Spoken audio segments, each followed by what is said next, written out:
Welcome students. आज हम लोग पढ़ेंगे रिडम्पशन ऑफ डिबेंचर यानी ऋण पत्रों का भुगतान। पिछले वीडियो में हमने ऋण पत्र के निर्गमन यानी डिबेंचर के इशू के बारे में हमने पढ़ा था। आज हम लोग पढ़ेंगे debenture of redemption of debenture, ऋण पत्रों का भुगतान।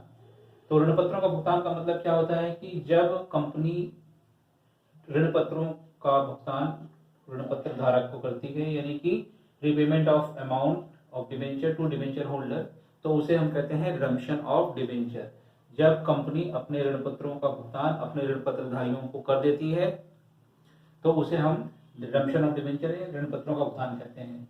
तो ये ऋण पत्रों का भुगतान किस तरह से होता है, तो इसका टर्म्स एंड कंडीशन जो होता है, जिस समय ऋण पत्र इशू किया जाता है या जब डिबेंचर इशू करती है कंपनी, तो उसके अंदर में टर्म्स एंड कंडीशन प्रॉस्पेक्टस के अंदर में मेंशन रहती है कि हम आपके ऋण पत्रों का भुगतान किस तरह से करेंगे।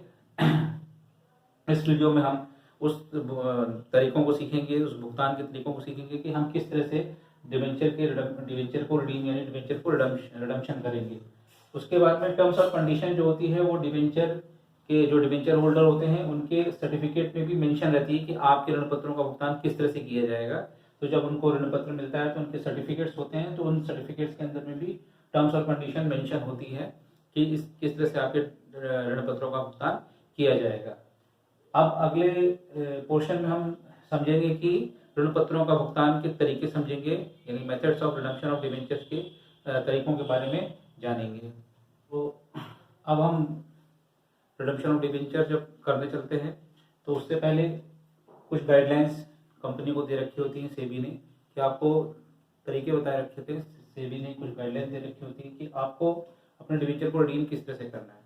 तो जो सबसे पहला तरीका है इसके अंदर जो सेबी ने guideline, SEBI means security exchange board of India, इसने जो गाइडलाइन दे रखी है वो ये है कि creation of debenture redemption reserve TRR compulsory for redemption of debenture, यानी कि आप जब डिबेंचर रिडीम करने जा रहे हैं, कंपनी जब डिबेंचर को रिडीम करने जा रही है तो उससे पहले उसको एक डिबेंचर रिडम्पशन रिजर्व क्रिएट करना पड़ेगा प्रॉफिट एंड लॉस अकाउंट से। प्रॉफिट एंड लॉस अकाउंट के से अपने प्रॉफिट में से निकालना पड़ेगा और उसका नाम होगा डिबेंचर रिडम्पशन रिजर्व।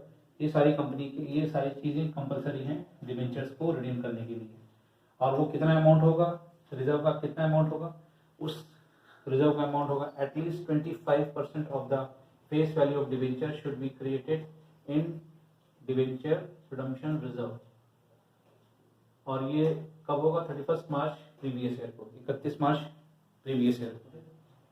आपने 25% फेस वैल्यू ऑफ डिबेंचर को क्रिएट कर लिया डिबेंचर रिडम्पशन रिजर्व में। जैसे मान लीजिए मैं एग्जांपल लेके दिखाता हूँ कि कोई कंपनी 10 लाख रुपए के डिबेंचर्स को रिडीम करने जा रही है, तो इसका 25% कितना होगा, 25% कितना होगा, इसका 25% होगा 2,50,000। तो 2,50,000 रुपए के डिबेंचर रिडम्पशन रिजर्व क्रिएट करेगी, जिसे हम शॉर्ट फॉर्म में कहेंगे DRR डिबेंचर रिडम्पशन रिजर्व। ये किसमें से निकालेंगे, ये profit and loss statement of account से निकालेगी, यानी प्रॉफिट लॉस अकाउंट से निकालेगी 2,50,000 रुपए। ठीक है बच्चों।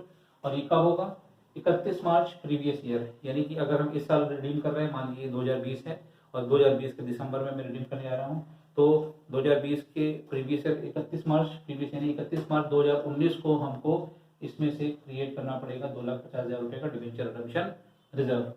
उसके बाद में हमने जब डिबेंचर रिडम्पशन रिजर्व क्रिएट कर लिया तो उसके बाद में 15% face value, 15% face value of debenture, इसको हमें इन्वेस्ट करना पड़ेगा, जिसको हम कहेंगे debenture redemption investment account. Debenture redemption investment किसी सिक्योरिटीज में, गवर्नमेंट सिक्योरिटीज में, गवर्नमेंट बॉन्ड्स में, कहीं पे भी ये इन्वेस्ट करेगी कंपनी DRI के रूप में, डिबेंचर रिडम्पशन इन्वेस्टमेंट, और उसका पैसा कितना होना चाहिए, 15% ऑफ फेस वैल्यू। और ये कब इन्वेस्ट करेगी, जिस साल हम रिडीम कर रहे हैं उसमें उसके अप्रैल के महीने में, या 1 अप्रैल पे हो सकता है, 1 अप्रैल से लेकर के 30 अप्रैल के बीच में, इस करंट ईयर में जिस साल वो रिडीम कर रही है उस साल में उसको 1 अप्रैल से 30 अप्रैल के बीच के अंदर में उसको इन्वेस्ट कर देना है।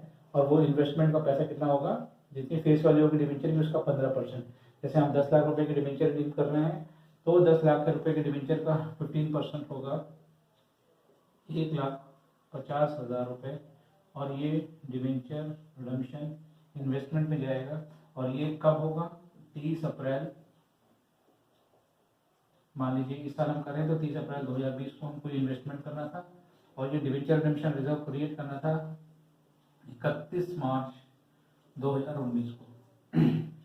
तो मैंने एक एग्जांपल लिया था कि 10 लाख रुपए के डिवेंचर मान लीजिए हम इस साल रिडीम करने वाले हैं, तो जब हम इस साल रिडीम करेंगे तो उससे पहले 31 मार्च आएगा 2019, तो 31 मार्च 2019 को हमको प्रीवियस 31 मार्च 2020 हमारा प्रीवियस ईयर होगा, तो 31 मार्च 2020 को हमको डिवेंचर रिडेम्पशन रिजर्व में पैसा क्रिएट करना होगा, और उसके बाद में हमको 15% 30 अप्रैल 2020 को 1,50,000 रुपये DRI के रूप में इन्वेस्ट करना पड़ेगा, और उसके बाद में जब हम डिवेंचर को डील करेंगे तो इसको एनकैश करा लेंगे। इसकी जर्नल एंट्रीज हम आगे समझेंगे। अभी आपको मोटा मोटा समझना है कि सेबी ने जो गाइडलाइन दे रखी है रिडम्पशन ऑफ डिवेंचर, कंपनी को जो गाइडलाइन दे रखी है कि आप जब अपने डिवेंचर को रिडीम करने जाएंगे तो आपको क्या क्या करना पड़ेगा। सबसे पहले आपको अपने डिवेंचर आप रिडीम कर रहे हैं उसका 25% फेस वैल्यू 31 मार्च प्रीवियस ईयर, जिस साल आप रिडीम कर रहे हैं उसके प्रीवियस ईयर 31 मार्च को आपको 25% फेस वैल्यू डिवेंचर रिडीम करना क्रिएट करना होगा डिवेंचर रिडम्पशन रिजर्व के रूप में, और साथ ही साथ में फेस वैल्यू का 15% आपको डिवेंचर रिडम्पशन इन्वेस्टमेंट में 1 अप्रैल से 30 अप्रैल के अंदर करंट ईयर जिस साल आप करने जा रहे हैं उस साल आप जिस साल आप डिवेंचर रिडीम करने जा रहे हैं उस साल आपको इन्वेस्टमेंट के रूप में करना होगा। जैसे मैंने एक एग्जांपल दिया कि हम एक 10 लाख रुपए का डिवेंचर रिडीम करने जा रहे हैं इस साल, हम करना चाहते हैं 31 मार्च 2021 को, तो 25% हमको 31 मार्च 2020 को 31 मार्च 2020 को हमको 2,50,000 10 लाख का 25% 2,50,000 डिवेंचर रिडम्पशन रिजर्व में डालना होगा, और साथ ही साथ 30 अप्रैल 2020 को हमको 10 लाख का 15% डिवेंचर रिडम्पशन इन्वेस्टमेंट के रूप में बैंक में इन्वेस्ट करना होगा, और उसके बाद में जिस साल हम रिडीम करेंगे उसके एक में उस साल हमको उसको इनकैश करा करके पैसा निकाल लेंगे। तो ये for the security point of view for debenture holders ये सेबी ने गाइडलाइंस दे रखी हैं रिगार्डिंग डिवेंचर के रिडम्पशन के लिए। अब हम इसकी एंट्रीज पे आएंगे कि इसकी एंट्रीज हम करेंगे, लेकिन उससे पहले हमको ये भी डिस्कस करना है कि किन किन कंपनियों पे क्वेश्चन एग्जाम में आता है कि कौन कौन सी कंपनियां इस गाइडलाइन को फॉलो नहीं करेंगी, यानी कि रिडम्पशन अपने डिवेंचर्स को रिडीम करेगी लेकिन इस गाइडलाइन को फॉलो नहीं करेगी, वो कौन कौन सी कंपनियां आती हैं उसको डिस्कस करते हैं। अब बच्चों कभी कभी क्वेश्चन में पूछ लेता है कि कंपनी कौन कौन सी कंपनीज हैं या वो कौन कौन सी इंस्टीट्यूशन हैं जो अपने डिवेंचर को रिडीम करेंगी, तो उन पे डिवेंचर रिडम्पशन रिजर्व यानी DRR क्रिएशन का कोई रूल अप्लाई नहीं होगा, सेबी का कोई रूल अप्लाई नहीं होगा। तो वो रूल किन किन पे अप्लाई नहीं होगा, all India financial institution regulated by RBI, वो भारतीय वित्तीय कंपनियां जो रिजर्व बैंक ऑफ इंडिया से रेगुलेट हो रही हैं, other financial institute regulated by RBI, अन्य फाइनेंशियल इंस्टीट्यूशन अन्य वित्तीय संस्थाएं जो RBI से रेगुलेट हो रही हैं, बैंकिंग कंपनी पब्लिक और प्राइवेट दोनों, इनको DRR क्रिएट करने की जरूरत नहीं है। अगर ये अपना डिवेंचर को रिडीम कर रही है, अपनी कंपनी के डिवेंचर को रिडीम कर रही हैं, तो इनको डिवेंचर रिडम्पशन रिजर्व और डिवेंचर रिडम्पशन इन्वेस्टमेंट क्रिएट करने की कोई जरूरत नहीं है। और housing financing company registered national housing board, वो हाउसिंग फाइनेंसिंग कंपनी जो नेशनल हाउसिंग बोर्ड से रजिस्टर्ड हैं, उनको एग्जेम्पशन मिला हुआ है कि आपको DRR और DRI क्रिएट करने की आवश्यकता नहीं है। तो अब बच्चों ये चीज़ हमने जाना, तो हमने अभी तक क्या समझा कि रिडम्पशन ऑफ डिवेंचर क्या होता है, कि रिडम्पशन ऑफ डिवेंचर ऋण पत्रों का भुगतान करना, लेकिन ऋण पत्रों का कंपनी ऐसे भुगतान नहीं करती है, उस पर सेबी ने कुछ गाइडलाइन दे रखी है, और वो गाइडलाइन ये है कि कम से कम फेस वैल्यू का जितने भी ऋण पत्रों का हम भुगतान करने आ रहे हैं उस ऋण पत्रों का 25% डिवेंचर रिडम्पशन रिजर्व के रूप में क्रिएट करना होगा, और वो का क्रिएशन कब होगा, जिस साल हम करने जा रहे हैं उसके प्रीवियस ईयर 31 मार्च को, यानी कि अगर हम 2020 में करने जा रहे हैं 31 मार्च 2021 में करने जा रहे हैं अपने ऋण पत्रों का भुगतान, तो हमको 31 मार्च 2020 को debenture redemption reserve profit loss account में से क्रिएट कर लेना चाहिए।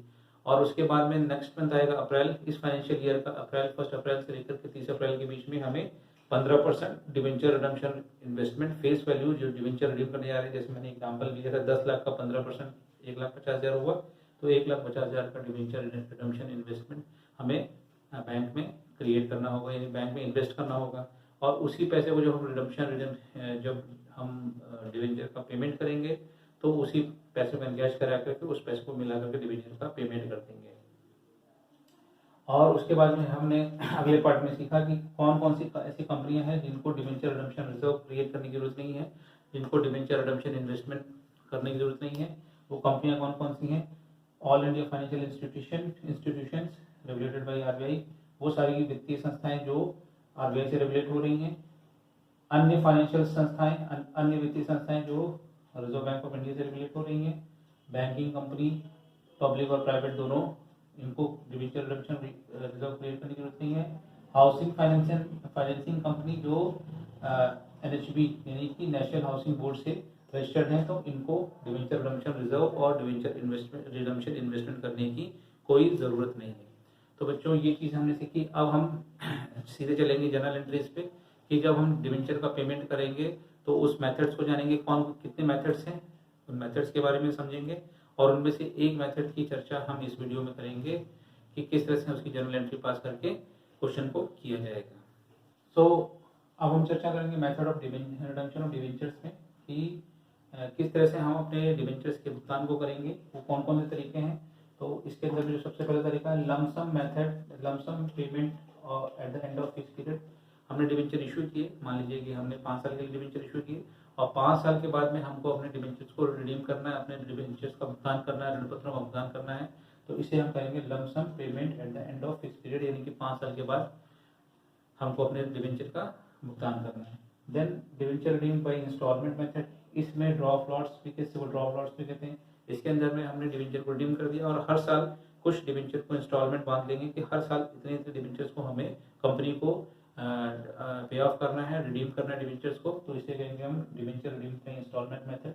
Then purchase of own debenture in open market, हम अपने डिवेंचर्स को, कंपनी अपने डिवेंचर्स को ओपन मार्केट से खरीदेगी रिडीम करने के लिए।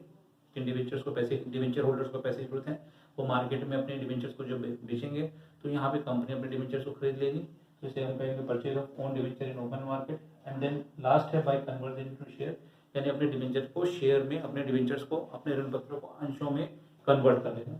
तो ये सारे के सारे मेथड्स हैं। इसके अंदर में हम पहला मेथड आज के वीडियो में डिस्कस करेंगे कि lump sum payment at the end of fix period, कि एक निश्चित समय के बाद में हम अपने ऋण पत्रों का भुगतान करने जा रहे हैं, तो उसको हम किस तरह से करेंगे। तो इस मेथड के बारे में हम लोग अब चर्चा करेंगे। तो बच्चों अब हम चर्चा करेंगे lump sum method of redemption of debenture at the end of fix period, यानी कि एक निश्चित समय के बाद में हम अपने डिवेंचर का पेमेंट करने जा रहे हैं, अपने ऋण पत्रों का पेमेंट करने जा रहे हैं, तो उसकी जनरल एंट्री हम कैसे करेंगे। तो आपको इशू की एंट्री तो हमें आपको याद है कि इशू जब हम करते थे तो हम एंट्री करते थे bank account debit to debenture application allotment account, और फिर debenture application allotment account debit to 10%, 15%, 20% जो भी परसेंटेज दिखा था तो उसके डिवेंचर में ट्रांसफर कर देते थे। तो वो इशू की एंट्री आपको करनी ही करनी है। और इशू की एंट्री करने के बाद में जब आपको डिवेंचर रिडीम करने की एंट्री करनी है तो आपको कैसे करनी है। तो सबसे पहले सेबी गाइडलाइन के हिसाब से हमें चलना है। तो सेबी कहता है कि आप जितने भी डिवेंचर को रिडीम कर रहे हैं उसकी फेस वैल्यू, जितने भी डिवेंचर को रिडीम कर रहे हैं उसकी फेस वैल्यू का 25% डिवेंचर रिडम्पशन रिजर्व में क्रिएट कर दिए। कब क्रिएट करेंगे? 31 मार्च प्रीवियस ईयर, यानी कि जिस साल आप रिडीम कर रहे हैं उसके प्रीवियस ईयर 31 मार्च, यानी कि अगर हम 2020 31 मार्च को अगर हम पेमेंट कर रहे हैं या 31 दिसंबर को हम पेमेंट करने जा रहे हैं, तो हमारा जो प्रीवियस ईयर होगा 31 मार्च, फाइनेंशियल ईयर जो हमारा प्रीवियस ईयर होगा 31 मार्च 2020 को, तो 2020 को हमारा फाइनेंशियल ईयर में हमको डिवेंचर रिडम्पशन रिजर्व में क्रिएट करना पड़ेगा। तो हमारी एंट्री होगी कुछ इस तरह से।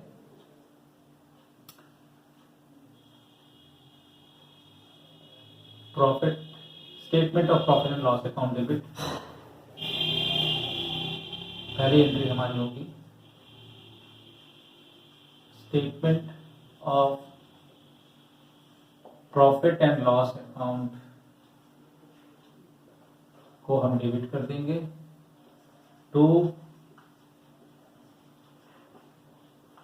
डिवेंचर रिडम्पशन रिजर्व अकाउंट, और ये कितना होगा 25% of face value of debenture to be redeem. जितने डिवेंचर्स को हम रिडीम करने जा रहे हैं उसका 25% होगा। जैसे मैंने कहा, हमने एग्जाम्पल में दिया था कि अगर हम 10 लाख के डिवेंचर को रिडीम करने जा रहे हैं तो 10 लाख का 25% होगा 2,50,000 रुपये। तो हमने किया statement of profit loss account debit to debenture redemption reserve, और नरेशन में लिखेंगे being 25% face value of debenture redemption reserve created, ये आपने एंट्री कर दी। देन उसके बाद में अगला फाइनेंशियल ईयर रहेगा 31 मार्च के बाद में 1 अप्रैल से 30 अप्रैल के बीच में आपको सेबी गाइडलाइन के हिसाब से 15% पैसा आपको डिवेंचर रिडम्पशन इन्वेस्टमेंट यानी डीआरआई में डालना होगा। तो हमारी एंट्री हो जाएगी दूसरी entry, debenture redemption investment account को हम डेबिट कर देंगे टू बैंक अकाउंट। नरेशन में लिखेंगे being debenture investment debenture redemption investment made 15% face value of debenture, जितने भी डिवेंचर को रिडीम करने जा रहे हैं उसकी 15% होगा फेस वैल्यू ऑफ डिवेंचर का। क्लियर? तो ये जो एंट्री होगी हमारी। अब उसके बाद में हमने जो इन्वेस्टमेंट किया, तो जब हम डिवेंचर को रिडीम करने जा रहे हैं उससे पहले इस इन्वेस्टमेंट को हमको इनकैश कराना पड़ेगा। तो हमको इनकैश यानी कि हमको इसका पैसा इनकैश कराना पड़ेगा, इसके पैसे को बनाना पड़ेगा। तो हमारी एंट्री रिवर्स हो जाएगी। और तीसरी एंट्री हमारी हो जाएगी यहाँ पे, जिस तारीख को हम इनकैश कराएंगे उस तारीख को डालेंगे, बैंक अकाउंट को डेबिट करेंगे टू, मैं शॉर्ट फॉर्म में लिख दे रहा हूँ, DRI debenture investment debenture redemption investment being investment encashed, हमने इसको इनकैश करा दिया। ठीक है, एंट्री हो गई आपकी, ये एंट्री हो गई आपकी, ये एंट्री हो गई। ये एंट्री 31 मार्च प्रीवियस ईयर 31 मार्च जिस साल आप करने जा रहे हैं उसके प्रीवियस ईयर फाइनेंशियल ईयर के 31 मार्च को रिडीम करेंगे। सेकंड एंट्री आपको जब इन्वेस्टमेंट मेड करना है तो आपको अप्रैल के महीने में करना है, 30 अप्रैल तक के अंदर अंदर में आपको डिवेंचर रिडम्पशन इन्वेस्टमेंट कर देना है। और वो भी कितना, जितना आप डिवेंचर को रिडीम करने जा रहे हैं उसके 15%, उसका फेस वैल्यू का 15% है। और जब आप डिवेंचर को रिडीम करने यानी ऋण पत्रों का जब आप भुगतान करने जा रहे हैं तो उसमें उससे पहले आपको इस डिवेंचर इस जो इन्वेस्टमेंट आपने किया हुआ डीआरआई किया हुआ उसको आपको इनकैश करना होगा। तो एंट्री हो जाएगी हमारी bank account debit to debenture redemption investment account, इसी की रिवर्स एंट्री हो जाएगी for encashing the investment. Then उसके बाद में आपको डिवेंचर होल्डर्स को पेमेंट करना है। तो डिवेंचर होल्डर को पेमेंट करने के लिए आपको ड्यू की एंट्री करनी पड़ेगी, 5वीं एंट्री। तो आपकी एंट्री हो जाएगी जितने परसेंटेज डिवेंचर होंगे, तो मैं मान लो 10% कह रहा हूँ, तो 10% डिवेंचर अकाउंट को आप डेबिट कर देंगे टू डिवेंचर होल्डर अकाउंट, और यहां लिखेंगे being amount due to debenture holder, यानी कि हमने उसको बकाया कर दिया। और उसके बाद इसका पेमेंट कर देंगे। पेमेंट की एंट्री में यहाँ कर दे रहा हूँ, 5th एंट्री आपकी पेमेंट की हो जाएगी। तो एंट्री हो जाएगी आपकी डिवेंचर होल्डर अकाउंट को हम डेबिट कर देंगे टू बैंक अकाउंट, और नरेशन में लिखेंगे being amount paid to debenture holder, जो भी पैसा पेमेंट करेंगे उसको हम डेबिट साइड में दे देंगे। उसके बाद में आखिरी एंट्री होगी जो ये रिजर्व का पैसा है, आपने जो रिजर्व क्रिएट किया है, इस रिजर्व को लास्ट में आपको जनरल रिजर्व में ट्रांसफर करना है। तो लिखेंगे for transferring debenture redemption reserve to general reserve. तो आपकी एंट्री हो जाएगी डिवेंचर रिडम्पशन रिजर्व अकाउंट को आप डेबिट कर देंगे टू जनरल रिजर्व, अकाउंट, और यहाँ लिखेंगे being debenture redemption reserve transfer to general reserve. तो ये एंट्री कुछ इस प्रकार की थी जब आप लमसम मेथड से डिवेंचर को रिडीम करेंगे, यानी कि लमसम एक मुश्त राशि आप कुछ समय के बाद में अपने ऋण पत्रधारियों को भुगतान कर देंगे जितने के ऋण पत्र थे। तो आई होप आपको ये समझ में आया होगा। इसका एक बार फिर से हम रिकैप करेंगे। तो रिकैप करने पे लमसम मेथड में आपको क्वेश्चन में दिया रहेगा कि हमने किसी कंपनी ने इतने डिवेंचर इशू किए और उसको 5 साल के बाद या 10 साल के बाद या 8 साल के बाद उसका भुगतान करना चाहती है, एक मुश्त राशि में भुगतान करना चाहती है, और आपसे इशू से लेकर के रिडम्पशन तक की एंट्री पूछ रही है कि आप किस तरह से करेंगे। तो इशू की एंट्री मैंने लिखी नहीं है, आपको इशू की एंट्री आती है, मैंने इशू की एंट्री आपको इशू की वीडियो में बता दी है। फिर भी एक क्वेश्चन अभी हम सॉल्व करेंगे तो उसको इशू से लेकर रिडम्पशन तक को एग्जाम्पल को लेकर हम सॉल्व करेंगे। फिर भी इसको पहले समझ लें कि जब हम डिवेंचर को रिडीम करेंगे तो एज पर SEBI security exchange board of India ये कहता है कि आपको जब भी आप अपने ऋण पत्र को रिडीम करें तो उसकी 25% फेस वैल्यू को आप डिवेंचर रिडम्पशन रिजर्व में क्रिएट करें। तो हम 31 मार्च जो भी हम जिस साल हम करने जा रहे हैं उसके प्रीवियस ईयर 31 मार्च को हम डिवेंचर रिडम्पशन रिजर्व क्रिएट करेंगे। Statement of profit loss account से पैसा निकाल के डिवेंचर रिडम्पशन रिजर्व में पैसा डालेंगे। तो statement of profit loss account debit to debenture redemption reserve account 25% of face value of debenture, यानी अगर आपके डिवेंचर 10 लाख के हैं तो 10 लाख का 25% हो जाएगा 2,50,000 रुपए आपने रिजर्व क्रिएट कर दिया। देन उसके बाद में हमारा फाइनेंशियल ईयर आ जाएगा और उस फाइनेंशियल ईयर में अप्रैल के महीने में आपको सेबी कहता है कि जितना भी आप रिडीम कर रहे हैं उसका 15% आपको इन्वेस्टमेंट करना है in the form of debenture redemption investment account. तो आपको debenture redemption investment account debit to bank account करेंगे 15% फेस वैल्यू का जो भी आप डिवेंचर को रिडीम कर रहे हैं। जैसे मैंने एग्जांपल में दिया था कि अगर हम 10 लाख रुपए के डिवेंचर को रिडीम कर रहे हैं तो उसका 15% कितना आएगा 1,50,000 रुपए। तो हम यहाँ लिखेंगे debenture redemption investment account debit 1,50,000 to bank account 1,50,000 being debenture investment made 15% of the face value of debenture. क्या बीइंग डिवेंचर इन्वेस्टमेंट मेड, आप जो भी लिखना चाहें ये आपकी चॉइस के ऊपर है। उसके बाद में जब आप डिवेंचर को रिडीम करने जाएंगे तो रिडीम करने से पहले आपको इस पैसे को बैंक से निकालना पड़ेगा और इसी पैसे को निकाल करके मिलाते हुए आप डिवेंचर को रिडीम करेंगे, यानी डिवेंचर का भुगतान करेंगे। तो हमारी रिवर्स एंट्री हो जाएगी बैंक अकाउंट डेबिट टू, हमने DRI लिखा हुआ है, आप शॉर्ट फॉर्म ना लिखिएगा फुल फॉर्म लिखिएगा, bank account debit to debenture redemption investment account debit और बीइंग इन्वेस्टमेंट कैश या being debenture redemption investment cash, हमने पैसा इसका इन कैश करा लिया।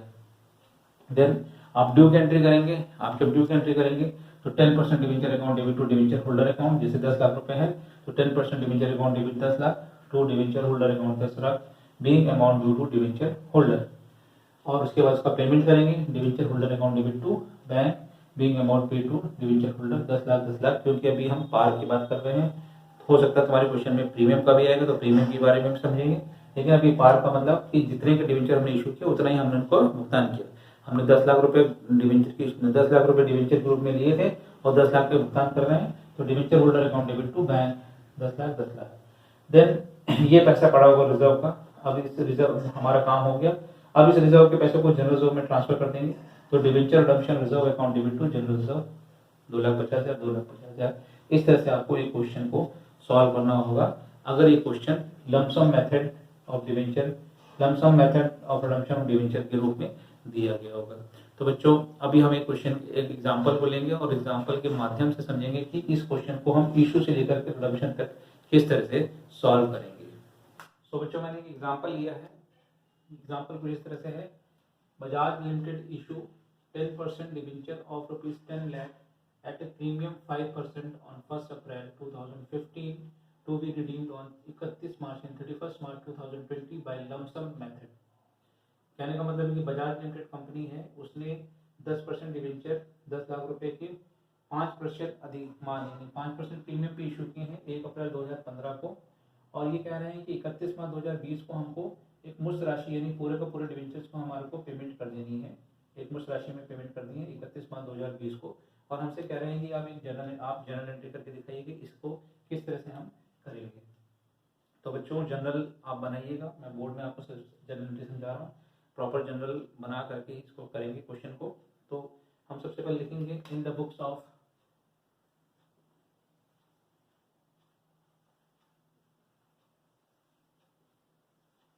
बजाज लिमिटेड। इशू की एंट्री करेंगे हम, तो एंट्री करेंगे हम bank account debit to 10% debenture application and allotment account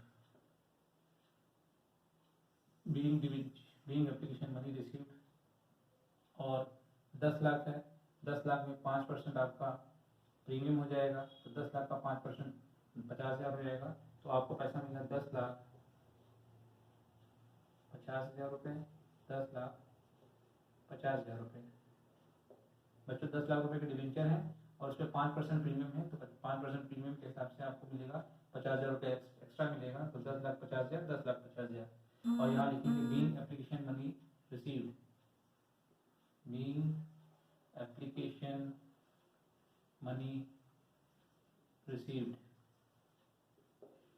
अब ये पैसा डिवेंचर में ट्रांसफर हो जाएगा, तो हम यहाँ लिखेंगे 10% डिवेंचर एप्लीकेशन एंड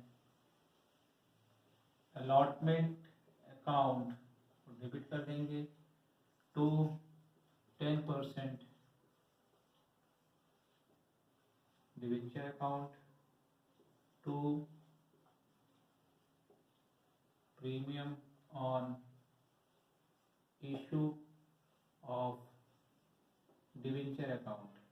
10% डिवेंचर में आ जाएगा तुम्हारा 10,50,000, डिवेंचर में आ जाएगा तुम्हारा 10 लाख रुपए, और प्रीमियम में आ जाएगा तुम्हारा 50,000 रुपये। तो ये था ट्रांसफर की एंट्री। आप नरेशन में लिखेंगे being application money transfer to debenture and premium account. ये है एंट्री आपकी 1 अप्रैल 2015 को, 1 अप्रैल 2015 को। अब आ जाइए उस साल जिस साल हमें उसको उसका रिडम्पशन करना है, तो हम 31 मार्च 2020 को रिडीम कर रहे हैं। तो 31 मार्च 2020 को रिडीम कर रहे हैं, इसका प्रीवियस फाइनेंशियल ईयर क्या होगा, तो इसका प्रीवियस फाइनेंशियल होगा, एंड होगा 31 मार्च 2019 को। तो हम 31 मार्च 2019 को 31 मार्च 2019 को हम क्या करेंगे, 10 लाख जो फेस वैल्यू है, सेबी कह रहा है कि 25% उसका डिवेंचर रिडम्पशन रिजर्व क्रिएट करना है, तो हमारा 10 लाख रुपए का डिवेंचर है, ना कि 10,50,000 का। 50,000 तो हमें प्रीमियम मिल रहा है, तो हमें प्रीमियम से मतलब नहीं, हमें फेस वैल्यू से मतलब है, और फेस वैल्यू हमारे 10 लाख रुपए है। तो 10 लाख रुपए के डिवेंचर में हमको 25% का डिवेंचर रिडम्पशन रिजर्व क्रिएट करना पड़ेगा, ये हमें सेबी की गाइडलाइन कहती है। तो ये कंपनी भी इस तरह से काम करेगी। तो हमें एंट्री क्या करनी पड़ेगी, statement of profit and loss account को हम डेबिट कर देंगे to debenture redemption reserve account, being debenture redemption reserve created, और 10 लाख का 25% आएगा 2,50,000, 2,50,000 रुपये। ठीक है बच्चों। फिर आएगा 1 अप्रैल या 30 अप्रैल, 30 अप्रैल को आप 2019 को आपको क्या करना है, इन्वेस्टमेंट, शाबाश, इन्वेस्टमेंट करना है। कितना इन्वेस्टमेंट करना है, 15%, 15%, किसका, फेस वैल्यू का। तो फेस वैल्यू हमारी 10 लाख है, 10 लाख का 15% हमारे को DRI यानी डिवेंचर रिडम्पशन इन्वेस्टमेंट में पैसा बैंक में जमा करना पड़ेगा, इन्वेस्ट करना पड़ेगा। तो इसको हम एंट्री करेंगे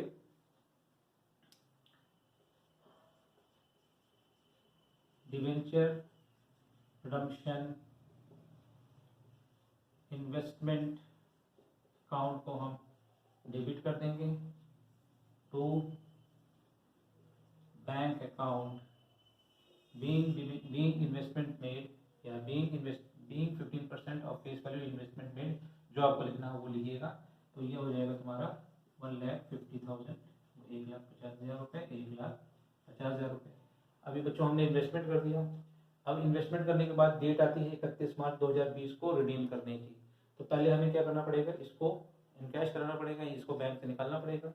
तो हमारी एंट्री होगी 31 मार्च 31 मार्च 2020 को 31 मार्च 2020 को एंट्री हमारी क्या होगी, हमारी एंट्री रिवर्स एंट्री हो जाएगी, यानी कि बैंक अकाउंट को हम डेबिट कर देंगे to debenture redemption investment account, और ये हो जाएगा 1,50,000, 1,50,000 रुपये। कभी कभी इंटरेस्ट भी दिया रहता है क्वेश्चन में, तो हमें इंटरेस्ट भी निकालना पड़ेगा, उसको हम आगे भी कभी दूसरे क्वेश्चन में समझेंगे। फिलहाल यहाँ पे कोई इंटरेस्ट नहीं है, तो यही पैसा हमने इन्वेस्टमेंट था, जो इन्वेस्टमेंट को इनकैश कर लिया, तो हम लिखेंगे bank account debit to debenture redemption investment account being debenture redemption investment in cash, इसको हमने इनकैश करा लिया। अब आती है ड्यू की एंट्री और पेमेंट की एंट्री, तो मैं यहाँ कर देता हूँ। तो अब हम पैसा ड्यू करेंगे डिवेंचर्स को, तो ये 31 मार्च 31 मार्च 2020 को एंट्री होगी तुम्हारी 10% डिवेंचर अकाउंट को हम डेबिट कर देंगे टू, शॉर्ट में लिख रहा हूँ, आप पूरा लिखिएगा, to debenture holder account being amount due to debenture holder 10 lakh 10 lakh rupees. फिर इसका इसी डेट में हमको पेमेंट करनी है, तो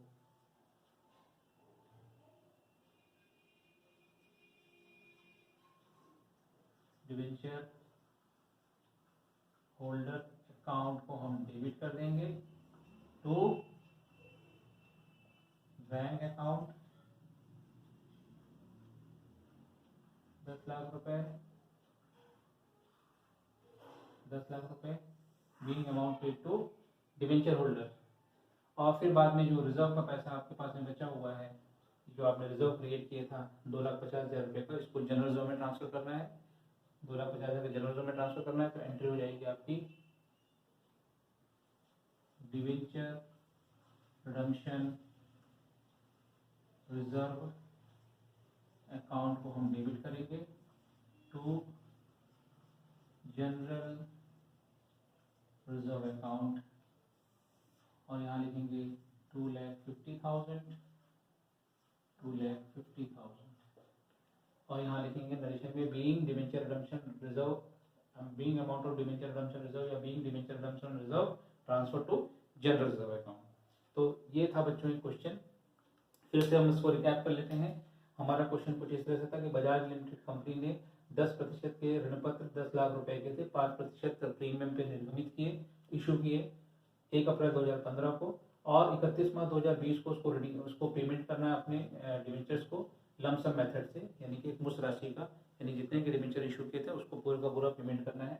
तो हमारा क्वेश्चन कुछ इस तरह था कि इन the books of Bajaj limited company हमने पहले इशू की एंट्री करी 1 अप्रैल 2015 को, bank account debit to debenture application allotment account 10,50,000 10 lakh रुपए डिवेंचर का, और 5% जो प्रीमियम था 5% प्रीमियम 10,50,000 निकालेंगे तो 10,50,000 10,50,000 इस पैसे को ट्रांसफर करेंगे डिवेंचर और प्रीमियम में। तो 10% debenture application allotment account debit 10,50,000 to 10% debenture account 10 lakh रुपए to premium on issue of debenture account 50,000 being amount transfer to debenture and premium, ये प्रीमियम में चला गया।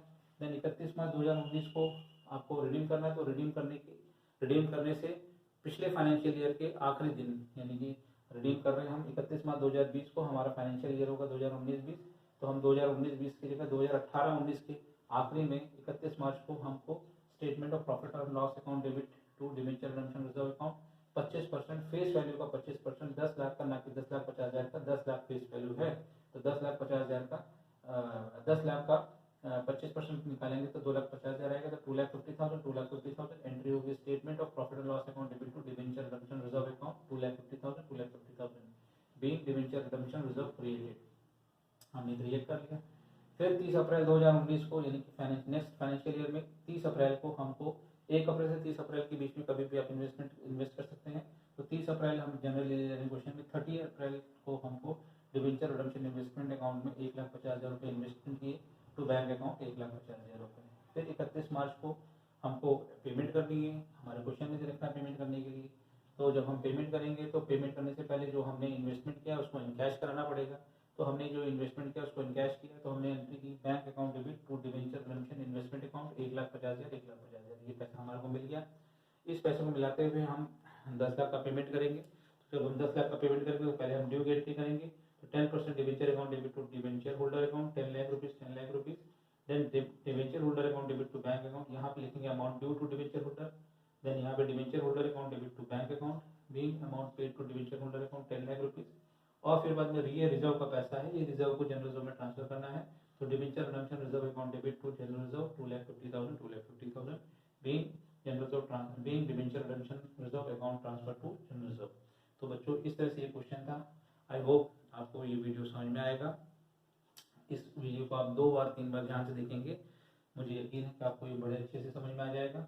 और इससे से रिलेटेड जो मैं आपको असाइनमेंट दूंगा उसको क्वेश्चन करने की कोशिश करिएगा। नहीं आएगा तो मुझसे कॉल करके या मैसेज करके आप पूछ सकते हैं। Thank you.